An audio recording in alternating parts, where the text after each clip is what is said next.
আজকে আমরা তোমাদের দ্বিতীয় শ্রেণীর গণিত ক্লাস, তাই না? আজকে আমাদের আলোচনার বিষয় হলো ওজন পরিমাপ। কি পরিমাপ? ওজন পরিমাপ। তাহলে আমরা কিছু বেসিক বিষয় লিখেছি, তাই না, যেগুলো আমাদের দরকার আছে। ওজন পরিমাপের মূল এককটা কি বলো? গ্রাম। তাই না? ওজন পরিমাপের মূল একক কি? গ্রাম। যদি বলো ওজন পরিমাপের আন্তর্জাতিক একক কি, তাহলে কি বলবো? আর 1 কিলোগ্রাম সমান কত গ্রাম? 1000 গ্রাম। তাহলে 4000 গ্রাম সমান কত কিলোগ্রাম হবে? 4 কিলোগ্রাম। তাই না?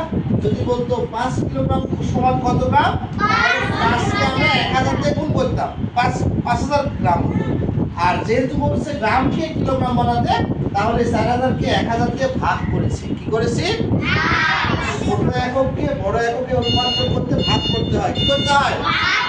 আর যে কোনো বড় এককে ছোট একক বানাতে হলে গুণ করতে হয়। কি করতে হয়? গুণ। তাহলে দেখো, ওজন পরিমাপ করতে বাটখারা প্রয়োজন হয়। কি প্রয়োজন হয়? বাটখারা আমরা কিসে ব্যবহার করি? আর বর্তমানে আমরা ব্যবহার করি ডিজিটাল মাপনী। কি ব্যবহার করি? ডিজিটাল মাপনী ব্যবহার করি। কি ব্যবহার করি বলো? আমরা ডিজিটাল মাপনী ব্যবহার করলেও আমাদের বাটখারার ব্যবহারটা জানতে হবে। তো আমি তোমাদের আদর্শ বাটখারা আছে 8টা। কয়টা আছে? 8টা। এই যে দেখো, আমার কাছে এই আদর্শ 8টা বাটখারার মধ্যে আমার এখানে 6টা বাটখারা আছে। কয়টা আছে? 6টা। এখানে শুধু 5 গ্রাম আর 10 গ্রামের বাটখারাটা নেই, কারণ 5 গ্রামের বাটখারাটা অনেক ছোট, দোকানে ব্যবহারের জন্য ওইটা লাগে না। 5 গ্রাম 10 গ্রাম এখন আর ওটা ব্যবহারটা খুবই কম হয় না বললেই চলে, এই জন্য 5 গ্রামের বাটখারাটা এখানে নেই। এখানে আছে কত? 20 গ্রাম। এটা হলো 20 গ্রামের বাটখারা। কত গ্রাম এটা? 20 গ্রাম। এর চেয়েও ছোট আছে, সেটা হলো 10 গ্রাম আর 5 গ্রাম। এটা কত গ্রাম? 20 গ্রাম। এটা হলো 50 গ্রাম। এটা কত গ্রাম? 50 গ্রাম। এইটা হলো 100 গ্রাম। এটা কত গ্রাম?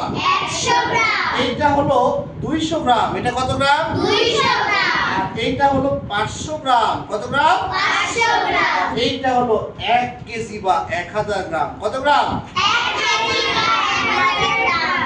এই 8টা আদর্শ বাটখারা দিয়েই সবকিছু ওজন করা হয়।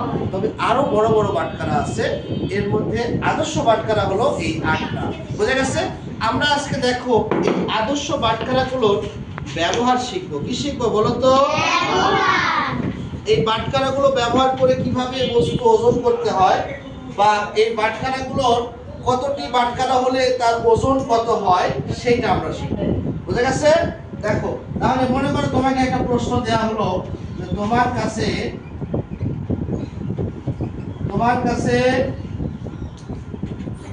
1 কেজির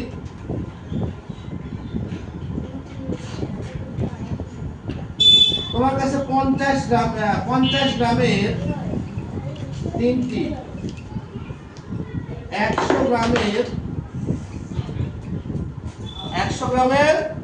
2টি, 200 গ্রামের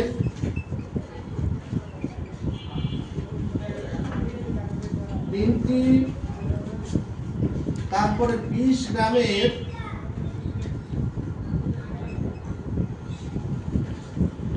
4টি বাটখারা আছে।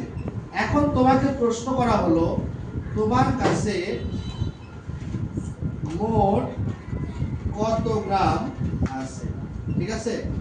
মানে এই যে বাটখারাগুলো আছে, এই বাটখারাগুলো এক জায়গায় করলে টোটাল কত গ্রাম হবে সেইটা। আর আরেকটা শিখবো, একটা বস্তুর ওজনকে কোন বাটখারা দিয়ে কমপক্ষে বা সর্বনিম্ন কয়টি এবং কি কি বাটখারা দিয়ে ওজন করা যায় সেটা শিখবো। দেখো, এই প্রশ্নে 50 গ্রামের কয়টা বাটখারা আছে? এইটা হলো 50 গ্রাম, তাই না? এই 50 গ্রামের 3টা বাটখারা হলে টোটাল কত গ্রাম হবে বলো তো? বলতে পারবে? 150 গ্রাম। 150 গ্রাম কত গ্রাম হবে?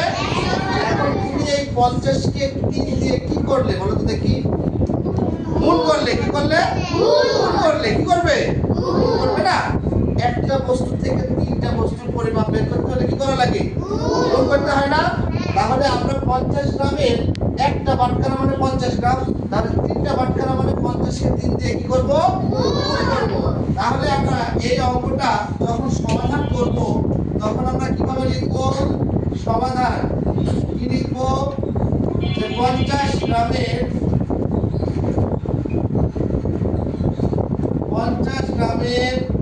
3টি বাটখারা সমান 50 গুণ 3 সমান 150 গ্রাম। এবং প্রত্যেকটা লাইন এই যোগফলটা আমরা সাজায় লিখব, কারণ টোটাল গিয়ে আবার যোগ করা লাগবে না, যোগ করা। এখন একটা বের করলাম হলো 50 গ্রাম, এইভাবে 100 গ্রামেরও বের করব। তাহলে 100 গ্রামের কয়টি বাটখারা আছে বাবা? তাহলে 100 গ্রামের 2টি বাটখারা, তাহলে 100 গুণ কত হবে বলেন তো দেখি? 200। তাহলে কত গ্রাম হবে? 200। আমরা কি এককের সাথে একক মিল করে করব না? হ্যাঁ। 100 গ্রামের পরে কত গ্রাম আছে বলো? 200 গ্রামের কয়টি বাটখারা আছে? 3টি।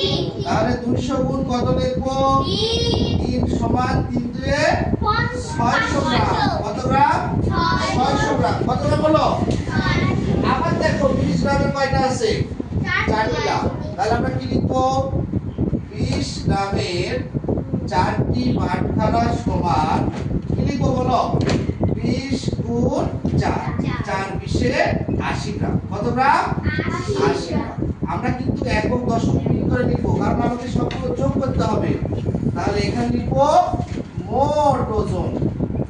মোট ওজন এখন আমরা যোগ করি। দেখো 0 0 0 যোগ করলে 0 হয় 8 8 8 8 5 13 13 3 হাতে আছে 1 6 1 7 8 9 10, অর্থাৎ 1030 গ্রাম। তাহলে তোমার কাছে মোট কত গ্রাম আছে? 1030 গ্রাম। লিখবো সুতরাং আমার কাছে মোট 1030 গ্রাম আছে। তাহলে এইভাবে যদি বাটখারা থেকে বাটখারার ওজনটা বের করতে বলে আমরা বের করতে পারবো? আরেকটু কাছে আমরা বের করতে পারবো তো? হ্যাঁ, মনে থাকবে আমার কথা? পারবো তো? তাহলে আরেকটা অঙ্ক আমরা পরবর্তী ক্লাসে আলোচনা